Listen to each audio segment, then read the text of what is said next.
Hello and welcome to another pen video from me, Penultimate Dave.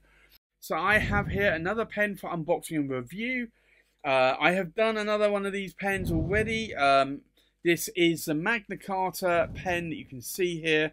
And if I turn this over, it is the Magna Carta Mag 600 in the Obsidian. And this is the stacked resin. I got this from Goulet.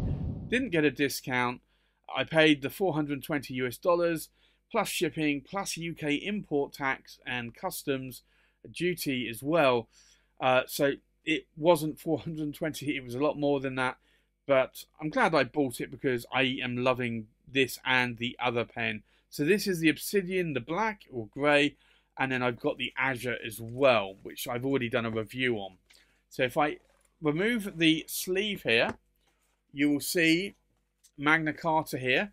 And if I lift the lid on that box, you'll see the pen here, and then a Magna Carta card, which isn't a warranty card, but it's not filled out. I think they meant to probably fill these out, or maybe they're just leaving it for the retailer. I think let's remove that box and we'll do a close-up of this pen. So this is the Magna Carta Mag 600 stacked resin in Obsidian. Now, it's a beautiful stacked resin. Not a lot there really on the cap finial. You have a vintage style riveted clip, and you've got the ball on there as well.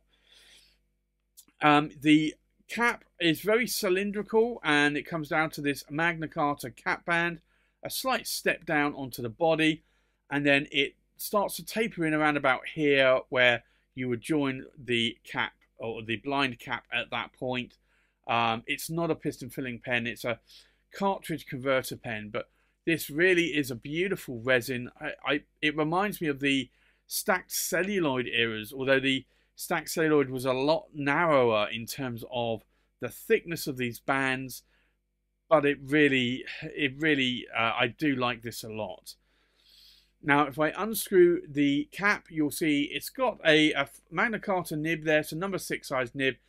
It is a 14 karat gold nib, although this one isn't stamped. The early batch of nibs that Goulet had were not stamped. And I think that's been corrected now, because I think on newer batches I've seen online where they, or at least photos, they are stamped 14 karat. It does have an ebonite feed there as well. And then if I unscrew the body here, you'll see a cartridge converter. There's no metal on the inside here, so you probably could eyedropper that pen if you wanted to. I probably wouldn't. It will probably stain, or definitely will stain. These are essentially discs of resin that have been cut thin and then glued together.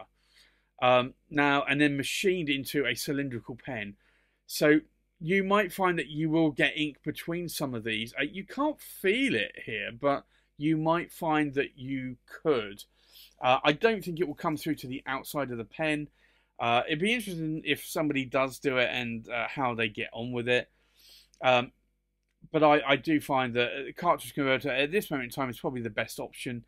I would like to see maybe a piston later on, but maybe that will come down the line a little bit later. But in the size of my hand, this is actually a decent size pen. Now, I can try and post that cap. It's not going to post deeply. It really won't post more than about 3 rings there. And it just wobbles. So it's not designed to be posted, but this is a decent size in my hand. So I don't think that will be a problem for most of you. It is a beautiful pen, and I'm really glad that I paid the extra and ordered it from Goulet. There are other colours out there. I've got the blue Azure, and I've got this black or greyish black Obsidian. And I'm not so hammered on the other colours that have come out. I think I'd like to see a green up close. A purple I think could be nice as well. We'll have to see what Magna Carta come out with. But I do like this pen a lot.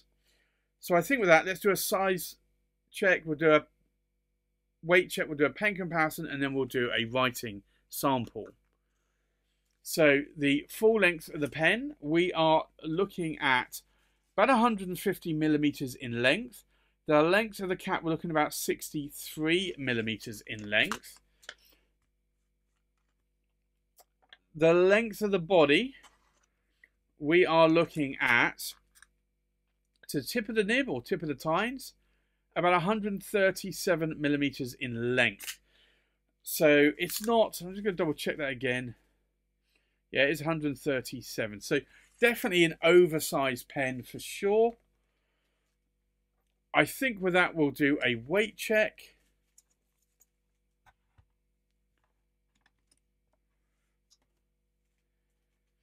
So the full weight of the pen inked up, we are looking at around just under 27.5 grams in weight. The weight of the cap, we are looking at just over 10.5 grams in weight. And then the weight of the body, we are looking at just over 16.5 grams in weight. So not too heavy, but not too light. I think with that, let's do a comparison with other pens. So from left to right, we have a Visconti Opera Master Crimson Tide. We have a Visconti Opera Master Golden Dust. We have a Visconti Watermark. We have a classic pen CP5. This is made by Parker, and this is in the vintage. We have another classic pen CP5 made by Parker in the modern. We have a Magna Carta, and this is the Mag 600 Obsidian. We have a Visconti Homo Sapiens London Fog, a Visconti Homo Sapiens Bronze Swirl. We have a Visconti Homo Sapiens Blue Lagoon and a Visconti Homo Sapiens Jade. So I think let's now go into a writing sample. So I'm using Tomoe River paper. Underneath I have got my Oxford Optic paper, but I'm doing that because this pen will feather massively on Oxford Optic paper. So this is the Magna Carta Mag 600, and this is the Flex nib. It's a fine and it's a 14 karat gold nib. Now the ink in here today is KWZ Grey Lux. Now in terms of line variation, it's a really difficult nib because this is very bouncy. I reckon I can probably get an extra fine out of it, to a fine, to a medium, to a broad, to probably a double broad. Now if I do figure of eights, you can see there that you can get a lot of line variation. And then if I do more vertical lines, there's no hard starts or skips. Now in terms of ink wetness, you can see that this is a super wet nib. So that is very, very wet. A fire hose of a nib. Now it's also actually bringing out some green tendency in that KWZ Grey Lux. So what do I like, what do I not like about this pen? I love that it's got a stacked resin, very similar to the stacked celluloid that I love. The slices, though, are a little bit more thicker than on the stacked celluloid, but I actually think it makes it stand out more. I do like the length and the girth, and I thought, looking at the specs on Goulet, that this was going to be too short for me, but I'm glad that the length is what it is. I love it's got a 14 karat gold nib. Love that it is a super flexy nib. It's really bordering on getting on for vintage flex, if not already there. What do I dislike about the pen? I think cartridge converter, I can write for and I will be out of that converter because this, as you can see, is a super wet. Also, the early batches of the stamp 14 karat, I've seen photos online that the newer ones are So I think Magna Carta have corrected that. I think it's probably only in the first batch or two of nibs. And this one doesn't have the 14 karat, but it definitely is a 14 karat gold nib.